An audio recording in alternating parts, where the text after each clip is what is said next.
What is up, guys? Welcome to some new build guides. I was seeing on Twitter a lot of people seem to be looking for a gaming PC in the $750 range, and I think that's more feasible than the $1,000 range. I do think you can get quite a bit more for $1,000, but I'm betting more people are willing to spend around $600 to $700, $800, kind of fluctuating in that price range than they are. Like $1,000 sounds like a lot of money compared to like $600 or $700. So I came up with a couple builds that are really powerful, and I think it's kind of up to you where to spend your money, like I've said before. I think, personally, that AMD really is your better bang for the buck in this price range, and I think you'll get a lot more. Video cards, I was stuck with AMD, and then Intel and NVIDIA, not because they have to be, but it seems that more people kind of go that way, I guess you could say. But remember, video cards are always interchangeable and stuff like that. But processors, motherboards, I think you'll be pretty surprised about how much you can get when it comes to staying with AMD. I will link a video down in the description that are comparing these two processors, and you'll see where the Intel is worth its money. So I want you guys to keep that in mind. It kind of depends what you're doing as well, like as far as gaming and video and compression and stuff like that. So I'll stop talking about all that right now, and I'll get right into the build. So as you can see, I used the 4670K again, and I used that in my last build. And if you live next to a micro center, you could probably actually get these builds about the same price. But unfortunately, micro center deal is only if you are there. So you can't buy that deal online. So let's get into the actual build. We got the 4670K. It's going to be about $230 if you buy it online. So that's where your big difference is. I was trying to keep this around $750, but for $40 more, that's kind of up to you whether or not you find the chip for cheaper. The motherboard is the Pro 3, the Z87. So this is going to have all your overclocking abilities and everything like that. What it's not going to support, though, is SLI. So that's the main difference between like the Pro 3 and like the Extreme 4. Like I have is the Extreme 4. It supports Crossfire and SLI. This will only support one graphics card. So the expandability isn't really there, but I honestly would not recommend SLIing like a 670 or cross-firing the card that I'll get to here in a second. So that's why I say buy the single fastest card you can, and save your money if you can. Go to the next best thing. So this board will do just fine if you're not concerned about SLI, and like I was saying, I don't think you really should be. 8 gigs of Crucial Ballistics RAM. RAM is freaking expensive right now, dudes. If you're building a PC, you're just gonna have to bite the bullet. Like, this is as good as it's going to get. The Crucial Ballistics for 8 gigs, $60. It's just not much cheaper anywhere. The next thing I went with is the Seagate Barracuda. It's the drive I personally use, and you're going to also notice on the Intel side of things, we don't have enough money for an SSD. So you're sacrificing some stuff to get the name, and like I said, check the video down below to see the differences when it comes to gaming. Because I think that might change your mind and might make you want to spend the extra cash. But remember, we're losing an SSD here, and we're spending more money. So we're going to 2 terabytes because I don't believe 1 terabyte is really enough.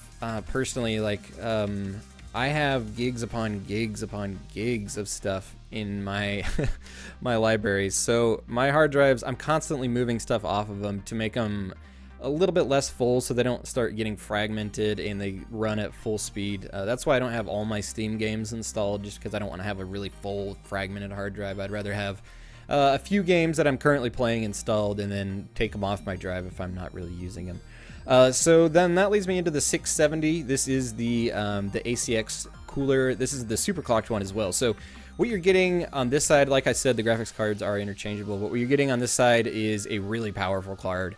You can look at the comparisons to the 760 and the 270X is what I used in the other build. They're pretty spot on. The 270X is a little bit cheaper, but personally I'm an NVIDIA guy now that I've switched over. But I've said it before, AMD still makes great graphics cards, so that's up to you. And read the reviews for yourself. The Source 210, I personally own this case. It's super easy to build in, and it looks nice. It's nothing fancy, but you are going to have to go a little bit cheaper on the case. And this is where I see a lot of people spend way too much money on their first build, is like they get LEDs and like a bunch of fans in their case, and it's like, dude, you could have gotten a sweeter like graphics card if you just put the money elsewhere. Or I see a lot of builds where people have like $100 keyboards in there, but they went with like the lower level graphics cards. Like, ugh, if I could have been there and told you not to do that.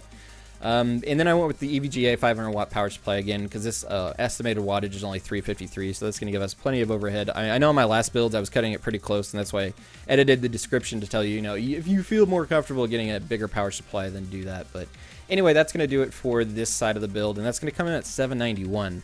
And always, these prices are fluctuating, so keep your eye on them. But we are losing an SSD, remember that.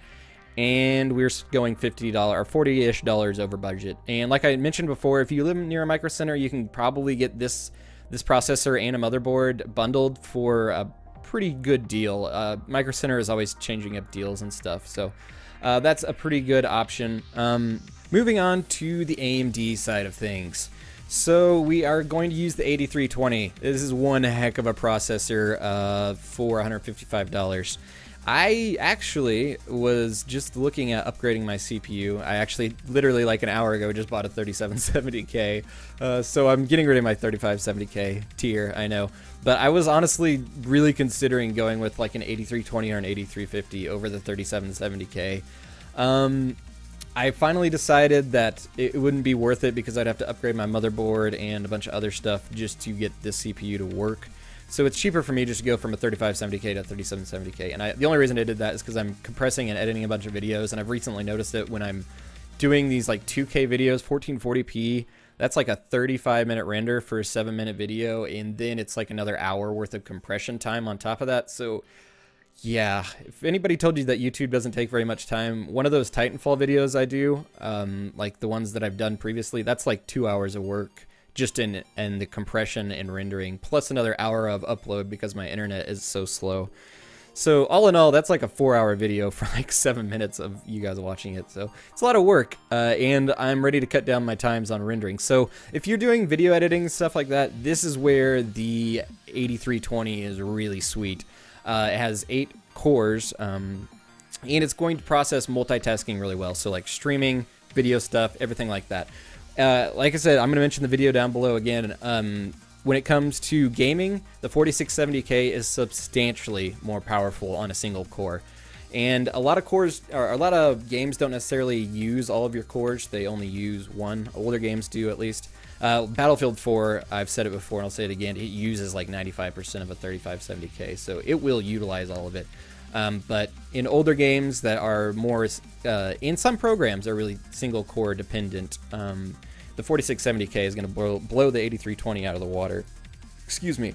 So I'm going with the same motherboard, just the 970 chipset this time. This is the ASRock, it's the Pro 3, so this time it does have Crossfire support, but it doesn't have SLI support. So that's mainly what you're missing out on between the 970 and the 990. So that's also something you can upgrade, but this is $75 or $65 motherboard. That's pretty solid considering the motherboard that I got when I got it, the Z77 Extreme 4, was like $150. So that's a huge amount of money you're saving on that. Same memory, just because, like I said, memory is expensive. Get it where you can. The SSD now, 120 gig SSD, only $66. It's a pretty good deal. It's, again, you could add that on to the last build, but you're going all the way into the $800. It's like $100 more than this build to add an SSD to that last one. So take it or leave it. It is going to be a little bit more pricey. Again, with the Seagate Barracuda 2 terabyte, I'd say buy storage while you can. Again, look for sales on storage. It's always fluctuating, like on Amazon and stuff. They always have hard drive sales. We're going with the Asus 270X. This card is pretty stinking impressive for what it is. Go look at benchmarks online. This thing can hang, man. It is a solid card. And for the price, it's really hard to argue with. So check out that card if you guys haven't given the 270. I'd kind of written off anything below the 280, 280X. I was like, it can't be that great, but B performs, man. And then again with the NZXT Source 210, this is the Elite version, so it has the toolless design, which is really nice. On the one that I personally have, it's not the Elite version. So you have to screw in every hard drive, and you have to screw in your DVD drive and stuff like this. This is just going to give you a few more options, and I think this one comes with more case fans as well. So it's just a step above. It's like $10 more. It's not bad. And again, with the 500 watt EVGA power supply. So coming in at $740, really good bang for the buck on this build. And I think you guys, if you're in that lower tier of trying to build a PC, I would probably go AMD if I was going to build something in the $700 range. Only would I ever go Intel if I had around 1,000. I did want to present the Intel build that I just did, just so you guys could have an idea of kind of what we're looking at between the two. And like I said, the single core performance of a 4670K is pretty substantial over 8320, but and if you guys are curious, between the 8320 and the 8350, basically you can just overclock the 8320 to a stock 8350. That's the only real difference. They're just bin CPUs.